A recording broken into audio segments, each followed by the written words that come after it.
श्रीमती मीनाक्षी लेखी।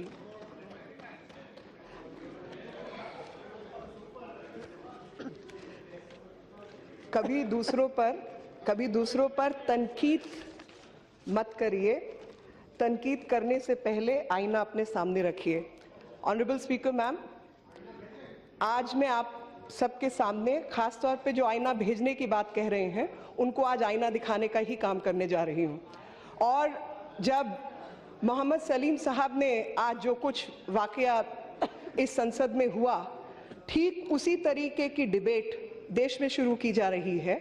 और वही मैं आपके माध्यम से देश को बताना चाहती हूँ कि कहीं पर कोई खबर छापी जाती है किसी अखबार में, किसी मैगजीन में, किसी न्यूज़पेपर में, और उसके बाद किसी नेता का बयान आता है और उसके ऊपर एक माहौल को गरमाया जाता है।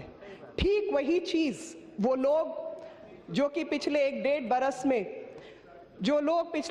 बरस में किसी चीज़ के बिना घूम रहे हैं, जिनके रहते उनके हाथ में सब कुछ होता था, ज़माना उनका होता था, और इसी वजह से लोकतांत्रिक तरीके से जीती हुई सरकार के प्रति असहिष्णुता इनके मन में है, और वही असहिष्णुता का माहौल इस देश में बना रहे हैं।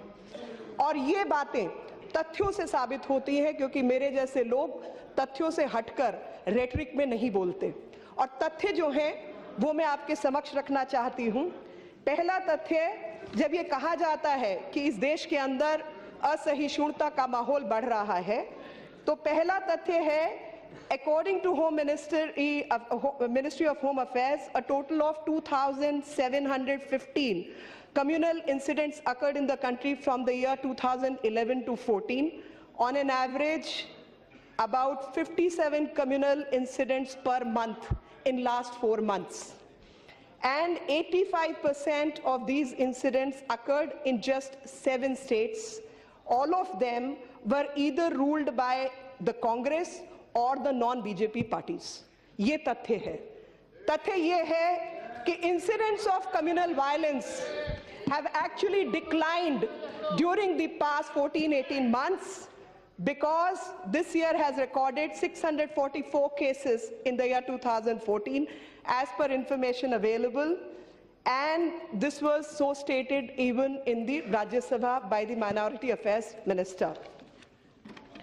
Madam Speaker, numerous writers, filmmakers and so-called intellectuals have returned their awards in the past few weeks to protest against the growing intolerance in the country.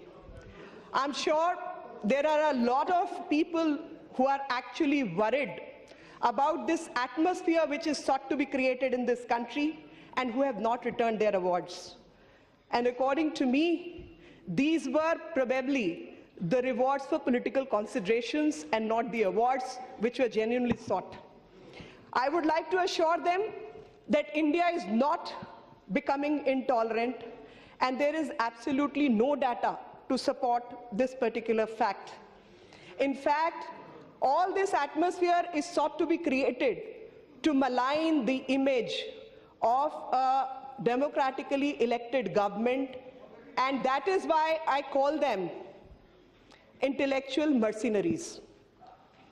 They are intellectual mercenaries because they are not concerned about how they are tarnishing the image, how they are affecting the relationships between communities, and how India needs to progress and get ahead on the ground of poverty and fight against poverty.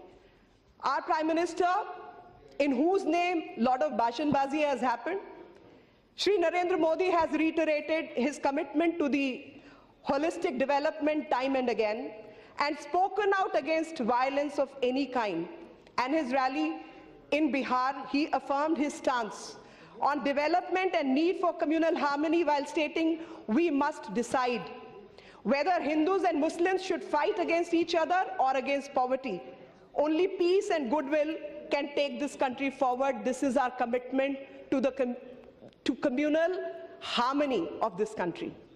And it is in this stance that repeatedly our government has maintained Sabka Saath, Sabka Vikas. And if people in the opposition vouch by such a committee report, they should also vouch by the status of Muslims in Gujarat, where the then Chief Minister, how hard he worked for Sabka Saath and Sabka Vikas. Because these people have run the government in the British style, divide and rule. The formula is very simple. Divide the majority community into castes and polarize the minority communities in the name of religion. And that is exactly what they are working on. When these people remember and vouch by the Constitution, in the name of Constitution, in the name of law and order of this country, and they want to debate cow slaughter in this country, they forgot what the directive principles have to state. They forgot how many states in this country allow cow slaughter and how many states do not allow cow slaughter. And this country and this Constitution has given the right to amend even that law. Hindustan के अंदर 29 में से, क्योंकि ये data तब था जब 30 राज्य नहीं थे, 29 में से 21 राज्य ऐसे हैं जहां पर काउ स्लॉटर बैन है, और ये तब से बैन है जब भारतीय जनता पार्टी की सरकार इस देश में नहीं थी और प्रधानमंत्री देश के नरेंद्र मोदी नहीं थे। आंध्र प्रदेश में जो prohibition of cow slaughter and animal preservation act जिस साल में पास हुआ वो साल 1977 था, और वो साल तब था जब कांग्रेस के पास 219 सीटें थी, 287 सीटों में से 219 सीटें कांग्रेस के हाथ में थी, और तब कांग्रेस ने ये कानून पारित किया। जम्मू और कश्मीर के अंदर जब वेणुगोपाल जी बोल रहे थे एंड मोहम्मद सलीम साहब कह रहे थे कि उसको धमकी दिया असेंबली के अंदर काउ स्लॉटर के लिए, वो भूल गए कि 1932 से उस राज्य का वो कानून है।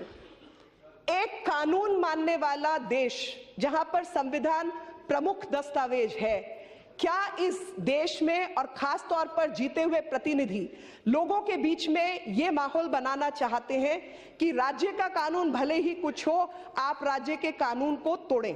क्या ये देश में एनार्की नहीं होगी? आपको अधिकार है कानून के तहत उस राज्य के कानून को बदलने का। और इसी संदर्भ में मैं वेणुगोपाल जी की बात का जवाब देना चाहती हूं कि जब इन्होंने दादरी के इंसिडेंट को बार बार कोट किया, दादरी के इंसिडेंट में आपको समझना होगा कि हम एक क्वाज़ाई फेडरल स्ट्रक्चर है, और उस क्वाज़ाई फेडरल स्ट्रक्चर के तहत राज्यों के अपने कानून हैं और केंद्र के अपने कानून हैं, और जब राज्यों को प्रमुखता से अपने कानून का पालन करना है, अगर किसी राज्य के अंदर उस कानून को तोड़ा गया तो क्या ये उस सरकार की जिम्मेवारी है या केंद्र सरकार की जिम्मेवारी है? और उस कानून में दो कानूनों का उल्लंघन हुआ। अगर पहला कानून काउ स्लॉटर को बैन करता है तो क्या उस कानून का उल्लंघन होना चाहिए? और अगर किसी ने गौ हत्या की और उस पे लोग भड़के और उसके बाद किसी का मर्डर होता है तो वो मर्डर है, उसको आप सियासत की निगाह से मत देखिए, क्योंकि काउ स्लॉटर पर बैठिए और सुनने की हिम्मत रखिए, आप। आज मैं आपको इस देश के तथ्य बताना चाहती हूँ। आज मैं आपको तथ्य बताना चाहती हूँ कि 2006 में भी काउ स्लॉटर के ऊपर दंगे हुए थे, 2013 में भी काउ स्लॉटर के ऊपर दंगे हुए थे। ये भी इस देश का इतिहास है, और इस देश के इतिहास के मुताबिक आप किसी की भावनाओं के साथ खिलवाड़ नहीं कर सकते। आप चाहते हैं कि काउ स्लॉटर ना हो तो अपने राज्य का कानून बदलिए, और ये खासतौर पे कांग्रेस के लिए है जो कर्नाटका के अंदर लगातार इस तरीके की हरकत कर रही है। वो कर्नाटका के अंदर इस कानून को बदलने की हिम्मत रख के बदल के लेके आए। इस देश के अंदर जब दादरी जैसा हत्याकांड होता है और कानून व्यवस्था पर शक की निगाह जाती है और देखा जाता है कि पुलिस की कार्रवाई जो होनी चाहिए वो नहीं हो पाई और नहीं हुई, वहीं पर दिल्ली में उसी हादसे को दोहराने की कोशिश की जाती है। और केरला हाउस का इंसिडेंट जो बार बार कोट किया, तो मैं बताना चाहती हूं केरला हाउस कोई डिप्लोमैटिक एन्क्लेव नहीं है, वो कोई और राज्य नहीं है, वो भारत के एक राज्य का हाउस है और उसके मेन्यू के ऊपर बीफ लिखा गया था और बीफ के अंदर ये तय होगा कि वो बीफ है, गाय का मांस है, किसी और का मांस है, सिर्फ एक फॉरेंसिक जांच के बाद। और जब वेणुगोपाल जी ने कोट किया, बैठिए साहब, आज आप सुन के जाइएगा, आज आप अपनी सहिष्णुता दिखाइए, आज आप सहिष्णुता दिखाएंगे। देश आपको भी देख रहा है, देश आपको भी देख रहा है और मुझे भी देख रहा है। बैठिए और सुनिए, और सुनिए। Cattle prohibition of cattle slaughter act की जब आप बात करते हैं, prohibition of cattle slaughter act की जब बात करते हैं, तो आप आईपीसी और सीआरपीसी को नहीं छोड़ सकते, आईपीसी और सीआरपीसी को नहीं छोड़ सकते, क्योंकि आईपीसी के तहत कोई भी ऐसी दुर्घटना जिसमें कानून व्यवस्था का उल्लंघन हो सकता है, प्रिवेंटिव कस्टडी तक में लेने का पुलिस का अधिकार है और उसका अधिकार कैटल प्रोहिबिशन एक्ट नहीं छीन सकता। आईपीसी और सीआरपीसी के माध्यम से पुलिस ने कार्रवाई की, वो सही कार्रवाई थी, क्योंकि अगर पुलिस वो कार्रवाई नहीं करती तो दादरी जैसी दुर्घटना इस राज्य में होती। और साथ ही ये राज्य का कानून था। जब राज्य के मुख्यमंत्री इस पर राजनीति करते हैं, तो मैं उनको कहती हूं कि अगर इस कानून से आपत्ति है तो इस कानून को बदल के दिखाइए, आप कानून को बदलिए। ये राज्य, ये देश कानून से चलता है, ये देश राज्यों के अधिकार से चलता है और ये देश केंद्र के अधिकारों से चलता है। हर बहस को, हर मुद्दे को राजनीति किया जा रहा है ताकि कहीं ना कहीं आप माइनॉरिटी के मन में खौफ पैदा करें। और ये पता चलता है हर चुनाव से पहले इस तरीके का हादसा किया जाता है और हर चुनाव से पहले इस तरीके की बेबुनियादी बातें की जाती हैं। और Kerala, madam, Kerala, I am an independent member of this house and I will express myself under right to freedom. And freedom of speech की जो बात करते हैं, please take it. freedom of speech की जो बात करते हैं, ये नहीं होता है, बैठिए। freedom of speech की जो बात करते हैं, मैं उनको याद दिलाना चाहती हूँ, मैं उनको याद दिलाना चाहती हूँ कि freedom of speech was restricted by the constitutional amendment in 1951 by none other than Reverend, really highly reverential Shri Pandit Nehru. Pandit Jawaharlal Nehru restricted freedom of speech because there are always reasonable restrictions on freedom. And when people from the opposition constantly mocks and play with the sentiment of the community, then I again cite छुरी का, तीर का, तलवार का घाव भरा, छुरी का, तीर का, तलवार का घाव भरा, लगा जो जख्म जबान का, रहा हमेशा दर्द। और ये लगातार जो जख्म इस देश की आत्मीयता पर कर रहे हैं, वही दर्द हम लोगों की जबान से बयां हो रहा है, वही दर्द कि in the name of secularism, in the name of tolerance, the kind of humiliation which the majority community and others are subjected to, who are law-abiding citizens of this country. बहुत सारे लोगों की अमीरी, आपने अपनी बात बोली, बैठिए। बहुत सारे लोगों की अमीरी इस देश की असहिष्णु जनता से हुई है और वो लोग 13 states, and I'm coming back to the data of West Bengal and Kerala because two of my friends have quoted certain data. So one data is in Kerala, 2010, Professor T.J. Joseph and Professor T.J. Joseph's hand was chopped off for making a question paper. No award wapsi. No award wapsi happened at that time. On 1st December 1999, Jay Krishnan, Master Jay Krishnan was killed in front of his students. And Mokeri East School, and it was not less than Kalburgi or Pansare's case. And in case of Kalburgi and in case of Pansare, let me remind my friends that this happened when Congress was in power in those states. And now also, they continue to be in the state, in the Karnataka. Maharashtra,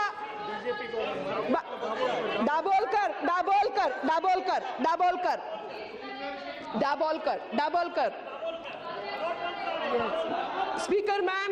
Speaker ma'am, Award Wapsi Brigade never actually saw the point. And the point is exactly opposite of what they are protesting for. Be it the carnage of Sikhs in 1984, Nellie, Meerut, Hashimpura, and the list goes on. Bhagalpur, Malyana, I can just go on. I can just go on and on. Muzaffarnagar, recently, large scale of communal violence has been engineered by the non-BJP governments. And the Congress, the left and the Samajwadi and all others are very, very tolerant to all these incidents. And their tolerance is so very well enhanced and spoken about, because on one side they wrote about and spoke about Dadri, but they did not care to even mention Mood Bidri. They did not care to mention that there is a mafia in this country which is acting against the law of the land. And if people complain to the police, they get killed. This is a law-abiding society. How will the government run? How will the society run? It will run on the basis of the law this constitution provides. West Bengal, I'm coming, sir. I'll just come to West Bengal also. Law and order is a state subject, and it is solely the state's responsibility. Sir, please show some tolerance to me. Show some tolerance to me. And I'm showing some, and I'm going to cite 66A. I'm going to cite 66A. Remember, you brought 66A, IT Act. People for making statement and tweet on the Twitter. And the press code also was brought by the then Prime Minister Shri Rajiv Gandhi. These are all instances of tolerance. And I am not done. I personally have a grudge, and I'm going to make it very personal today. Shah Commission. Shah Commission report was a report against the breakdown of law and order machinery. And people remember Shah, Justice Shah very well, but the prosecutor in that case happened to be my father-in-law. And the reports were burnt. How those peoples were haunted, we are a witness, a personal witness to all that. How even the gas cylinders from the house were taken away. And they talk about tolerance. They talk about, and they are going to teach tolerance to this side. I am really, really surprised. Faridabad incidents was quoted by my friends. In the name of Dalits, Honorable Speaker, ma'am, before whatever happened and whatever is the law and order situation, a contrary report has already come, and I'm sure Mr. Home Minister will refer to that it was a case of personal animosity, and that's how those allegations were made. because there were FIRs pending against both sides, and they had fought against each other over a period of time, and a case of personal animosity was sought to be made into a case of caste violence. I think there can be no bigger crime than that, because you're breaking the fabric of this country. And in Faridabad incidents, and especially people from Haryana will remember Mirchpur, Gohana, I can just go on and on. At least 10 incidents which happened in last 4 years, 5 years. So this is what I have to state on violence. Then another, I am not justifying. I am the last one to justify. I'm saying it's a law and order issue and condemnable, and a strict action has to be taken against anyone who breaks law and order. And that is what my statement is. I will handle that also, sir. Show patience, please. Because we have limited time. I have to deal with every argument which has been brought. And you are violating, and you are very violent in your, because violence is not just physical. Violence is even verbal. And I can appreciate those who twist the statement to mean something which was not so stated. Is violence to the language. And violence to language needs to be exhibited and needs to be spoken about. People like me will say this country has respect even for dogs. Because this country, maximum people, believe in non-violence and are temperamentally. I mean, I have nothing against those who eat non-vegetarian food. Absolutely not. It's a personal choice. But most people believe, whether it's a dog or it's an ant, life is precious and life needs to be respected. And no violence either to the environment, to the rivers, to the live and non-living objects needs to be maintained. That is the philosophy of ahimsa. And the philosophy of ahimsa seems to be violated when people make such rabid statements. And such rabid statements need to be condemned, and such twisting of the words also needs to be condemned. Very well. Ma'am, I was going through the records, and in the records, I came across Salman Rushdie. Some words have been spoken about Salman Rushdie. The banning happened in 80s. Who was in power, I need not say. And in 2012, Rushdie was not even allowed to appear in a video conference. In Jaipur.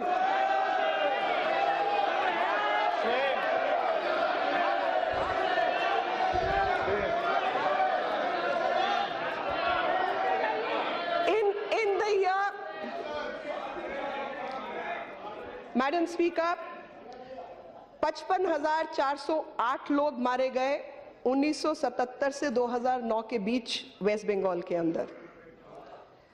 Waste Bengal में किसका राज था और किस तरीके के ये secular murders थे, इस पर भी कुछ रोशनी डलनी चाहिए, क्योंकि सेक्युलरिज्म के नाम पर मर्डर्स होते रहेंगे इस देश में, लोगों को बांटा काटा छाटा जाएगा और लोग विकास की, पढ़ाई की, महिला सुरक्षा की, भोजन की, मैल न्यूट्रिशन की बात ही नहीं करेंगे, क्योंकि ठीक चुनाव से पहले इस तरीके की खबरें अखबारों में, किताबों में डाली जाएगी और उसके ठीक 2 महीने बाद या कुछ समय बाद जब तक तहकीकात होगी एक छोटी सी अपॉलॉजी आ जाएगी और तब तक वो मुद्दा तो भुनाया जा चुका होगा। ये इस देश की असलियत है। इस देश की असलियत है कि भारतीय संविधान के मुताबिक जो क्वाज़ाई फेडरल स्ट्रक्चर की बात मैंने कही थी, उसी क्वाज़ाई फेडरल स्ट्रक्चर में 13 राज्य हैं जहां पर कांग्रेस पावर में थी और जो कैटल स्लॉटर के खिलाफ जो कानून है वो लाया गया और डायरेक्टिव प्रिंसिपल्स में भी मिल्च और ड्राउट एनिमल्स के खिलाफ बात कही गई। उसका जो इकोनॉमिक एंगल है मैं उसको मैल न्यूट्रिशन से जोड़ना चाहती हूं। जब किसी बच्चे को बढ़ती उम्र में खुराक की ज़रूरत होती है, तो उसका जो प्राइमरी सोर्स है कैल्शियम का, प्रोटीन का, वो गाय, भैंस और मिल्क एनिमल्स का दूध ही रहता है। और वो किसी के धर्म को लेकर नहीं उसमें कोई डिस्क्रिमिनेशन करता, और उसी इकोनॉमी का हिस्सा है कि एक गरीब देश जहां पर गरीबी है, भूखमरी है, मैल न्यूट्रिशन है और भोजन की व्यवस्था अपने आप में बहुत दुश्वार है, और लगातार जो परिवार है उनके खेती के जो प्लॉट साइज है वो छोटा होता जा रहा है, और लगातार उसमें फर्टिलाइजर्स डालने के लिए आपका खर्चा खेती का कहीं बढ़ता जा रहा है। परिवार में पुरुष, खासतौर पे क्योंकि बिहार का उदाहरण बार बार दिया जा रहा था, पुरुष काम करने के लिए राज्य से बाहर आ जाते हैं और महिलाएं पीछे अकेली रह जाती हैं बच्चों की देखभाल करने के लिए। तो अगर घर में गाय, भैंस, कोई जानवर हो तो उसके गोबर से खाद का इस्तेमाल, गैस, गोबर गैस का चूल्हा और बच्चों के लिए दूध, घी, मक्खन का इंतजाम किया जा सकता है। और ये सीधे तौर पर एग्रो इकोनॉमी से जुड़ा हुआ प्रश्न है। ये मैं नॉन रिलीजियस, इररिलीजियस लोगों के लिए कह रही हूँ। जो धर्म में एक धर्म के आधार पर को मान्यता देते हैं तो वो धर्म के आधार पर दे लें, लेकिन जो धर्म के आधार पर इसको मान्यता नहीं देना चाहते, सोच उसकी कहीं ना कहीं एक सुखमय जीवन की है, खास तौर पे किसी भी गरीब परिवार के लिए। और उसी से जुड़ा हुआ मुद्दा है कि directive principles of state policy, क्योंकि जब संविधान पर भाषण हुआ तो लगातार डायरेक्टिव प्रिंसिपल का जिक्र इस सदन में हुआ और कहा गया कि किस तरीके से वो विजन का डॉक्यूमेंट है कि राज्य को इस दिशा में आगे बढ़ना है। वो कामयाब हो या ना हो, लेकिन इस दिशा में हमको आगे बढ़ना है। और काउस, मिल्क एनिमल्स के खिलाफ जो आवाज है वो हमारे संविधान के डायरेक्टिव प्रिंसिपल्स में कही गई है। उसी प्रकार से किसी भी व्यक्ति की मृत्यु को अगर उसकी धर्म या कम्युनिटी की निगाह से देखा जाता है तो वो बहुत ही serious law and order issue है। और मैं चाहती हूँ कि ये सदन इस बात को बहुत गंभीरता से सुने और फेलियर्स को कभी भी कोशिश ना करे कवर करने की। कानून व्यवस्था का उल्लंघन किसी भी ऐसे राज्य के लिए जो धर्म और संविधान में विश्वास रखता है, वो किसी भी देश के लिए सबसे गलत होगा। अगर असहिष्णु माहौल है तो मैं इस बात से सहमत हूं कि वो असहिष्णु माहौल वहां पर मौजूद है जो भारत के बहुत नजदीक के कई ऐसे देश हैं जो कभी भारत का हिस्सा थे। वहां पर चाहे वो अल्पसंख्यकों की गिरता हुआ स्तर हो या संख्या हो, वही अपने आप में बताएगा कि भारत किस तरीके से सहिष्णु मुल्क है, देश है, जिसने लगातार इन बातों को एक साथ रखा। चाहे वो पाकिस्तान का उदाहरण दिया, अफगानिस्तान का उदाहरण दिया, बांग्लादेश का उदाहरण दिया, ये तमाम उदाहरण बिल्कुल सही उदाहरण है। और मैं एक और बात का जिक्र करना चाहती हूँ और वो जिक्र है इस देश की मान्यताओं का, अस्मिताओं का। और जब संविधान की बात हुई तो जिक्र में आया कि संविधान जो है वो उसकी शुरुआत होती है आज़ादी की लड़ाई से और कहीं ना कहीं आज़ादी की लड़ाई उसमें रिफ्लेक्ट होती है। मेरा ये मानना है कि इस देश का इतिहास बहुत पुराना है और इस देश का इतिहास 1200 वर्षों से भी अधिक पुराना है। और इस देश के इतिहास में एक परंपरा थी और वो परंपरा थी कि जब भी राज्याभिषेक होता था तो जो भी राजा बनता था वो मुकुट पहनने के वक्त ये कहता था,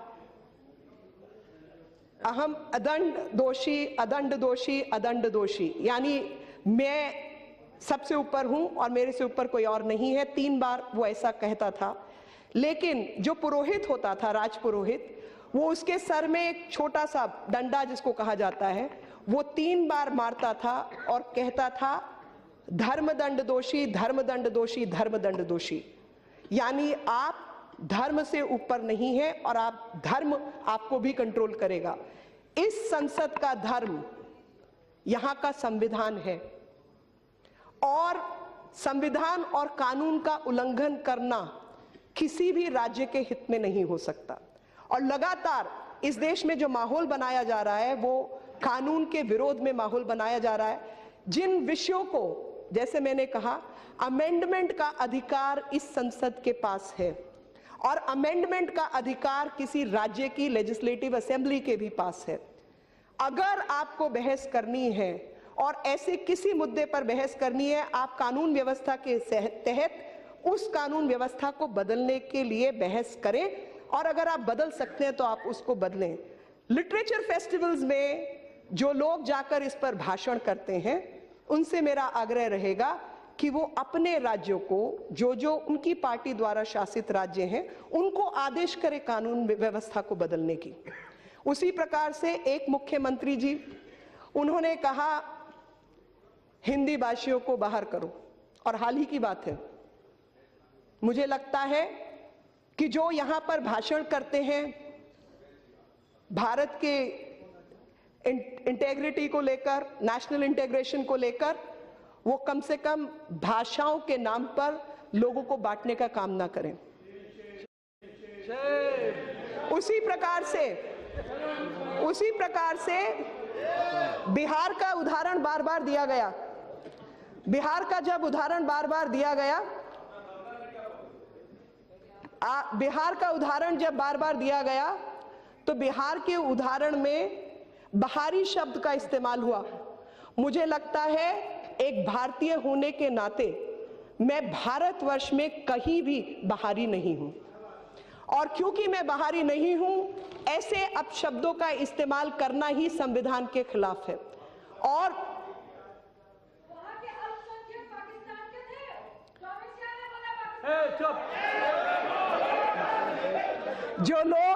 जो लोग लगातार संख्यक और अल्पसंख्यकों के बारे में इस देश में बोलते चले आए हैं, मैं उनसे जानना चाहती हूं कि अल्पसंख्यकों की आपने हालत क्या कर दी। क्या उन्हें आपने मुख्य धारा का हिस्सा बनने दिया? क्या उनकी महिलाओं के खिलाफ जब काम हो रहा था, और मैं आपको ये डाटा के साथ बताना चाहती हूं कि 70,000 महिलाएं जब आपको कहती हैं कि हमें, क्योंकि तीन मुख्य दिक्कतें हैं महिलाओं की।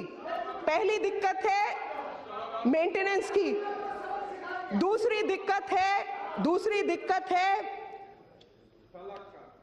शादी का स्टेटस, और जब देश का सर्वप्रिय मुख्य न्यायालय, सर्वोच्च न्यायालय, एक कानून व्यवस्था के तहत, संविधान के तहत एक सर्वोपरि न्यायालय एक केस के अंदर एक जजमेंट देता है और आप एक मेजॉरिटी गवर्नमेंट हैं, और उससे पहले भी उस तरीके के जजमेंट आ चुके हैं, वो पहला जजमेंट नहीं था, तीसरा जजमेंट था।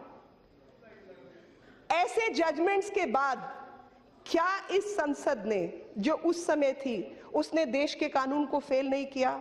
जब उन महिलाओं को सेक्युलरिज्म के नाम पर जस्टिस नहीं दिया और एक कानून लेकर आए जिसमें ऐसे जजमेंट की भी अनदेखी की गई, और ऐसे जजमेंट की अनदेखी की गई, और जो लोग, मैं महिलाओं के नाम पर बोल रही हूं साहब, क्योंकि मुझे लगता है इस देश की सबसे बड़ी माइनॉरिटी इस देश की महिलाएं हैं।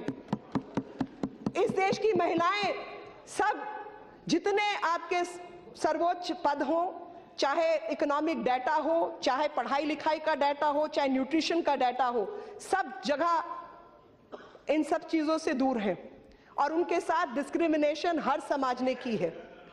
और इसलिए when it comes to freedom of expression, Honorable Speaker, ma'am, I would like to highlight the government has banned 35 books throughout the country between 1950 and 2014. Out of these 31 books, bans were enacted by the Congress government. The only book banned after this government came to power was done on the orders of a Pune court. If the banning of the book is done to preserve harmony and public order, it will still be justified, but instances like banning M.O. Mathai's book, Reminiscence of the Nehru Age, Xavier Moro's Red Sari, Arthur Koestler's The Lotus and the Robot, Salman Rushdie's The Moor's Last Sigh show that some bans were inspired to preserve the image of dynasty, something that is purely an act of silencing criticism. So it may be available, but government did order banning, and Nehru by Fulpert was also banned, and I would want some people to read it. Opposition has clearly underestimated the acumen of this country, and if they believe that by creating rhetoric of intolerance, they will succeed in making this country intolerant, the answer is no. The answer is we are people who believe in logic and reason, and it is through logic and reason that they will be defeated, and it is through data and statistics that they need to be shown the mirror. जो आईना कह रहे थे भेजने की बात, मैंने आज उनको आईना जरूर दिखाया है, और चाहूंगी कि वो उस आईने में भी देखें और गिरेबान में भी झांक कर देखें और देखें इस देश ने आपको क्या क्या दिया और आपने सहिष्णुता से कैसे कैसे खिलवाड़ किया और लगातार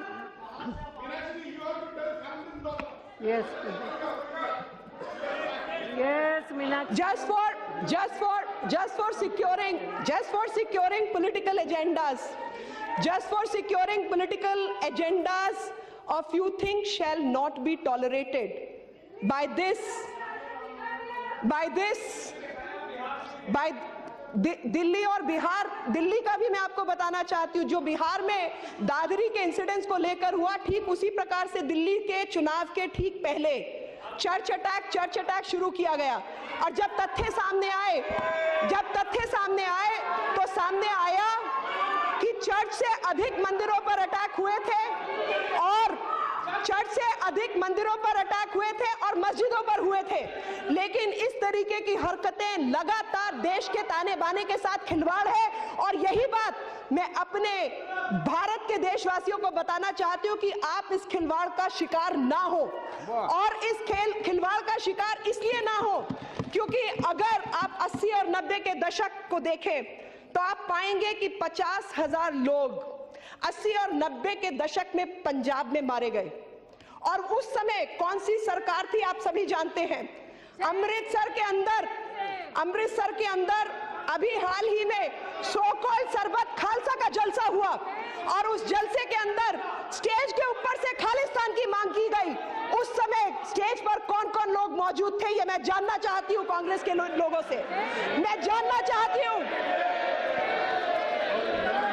जानना चाहती हूं कि जब इस तरीके की हरकत हुई तो उनके प्रदेश के नेतृत्व ने साफ शब्दों में कहा कि इनके खिलाफ कोई एक्शन नहीं होगा.